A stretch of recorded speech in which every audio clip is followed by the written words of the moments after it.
The screen flickers. A group of friends watches an old TV show, but something feels off. As the plot unravels, it starts mirroring their own lives, and the boundaries between reality and fiction begin to blur. Suddenly, an anonymous message appears.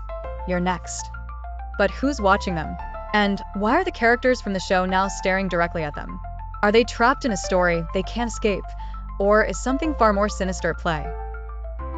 The camera zooms in on a group of friends, sitting in a dimly lit room, their eyes glued to the TV screen.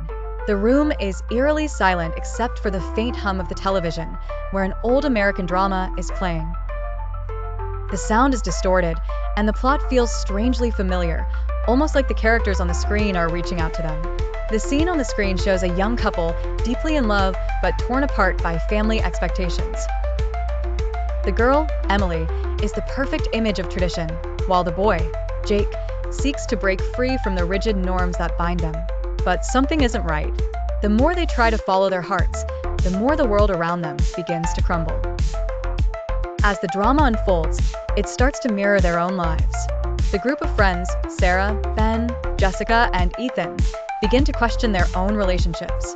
Are they trapped in the same web of societal expectations?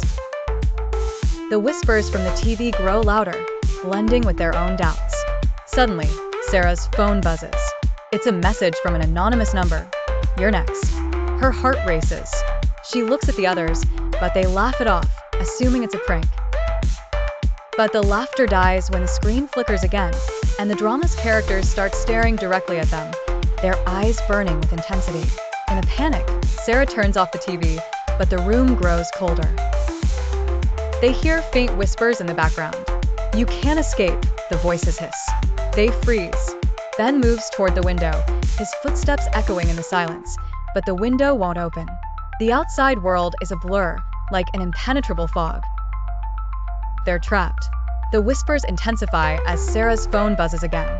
This time, it's a photo of the group of friends sitting in the very same room, taken moments ago. We're watching you, the message reads. The tension mounts. The friends begin to argue, but the room feels suffocating, the walls closing in on them. In their panic, they hear a door creak open. Slowly, they turn to face it. The door to the room is wide open, but there's no one there. Just a dark hallway leading into the unknown. The shadows seem to shift and move on their own. Jessica, shaking, steps toward the door.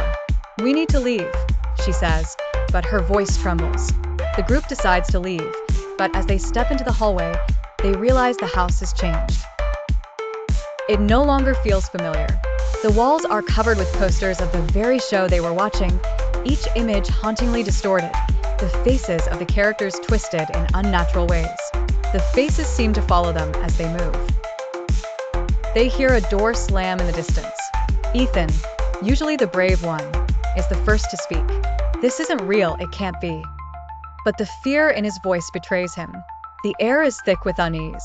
They move forward, but each step feels like a mistake. Every corner they turn only leads them deeper into darkness. Suddenly, the TV in the living room flickers back on, showing a new scene. This time, it's not a drama. It's a direct message, but the voices on the screen are familiar. You have broken the rules. Now you must pay the price, they say, their voices chilling. The group runs, but the walls start to close in. They turn around to see the characters from the show standing behind them, smiling in a twisted, unsettling way. Jake, once a symbol of defiance, is now an embodiment of darkness, his smile wide and unnatural. The characters don't speak. They just stare. Desperately, Sarah grabs a lamp and hurls it at the screen, shattering it. The room goes silent for a moment, the tension unbearable.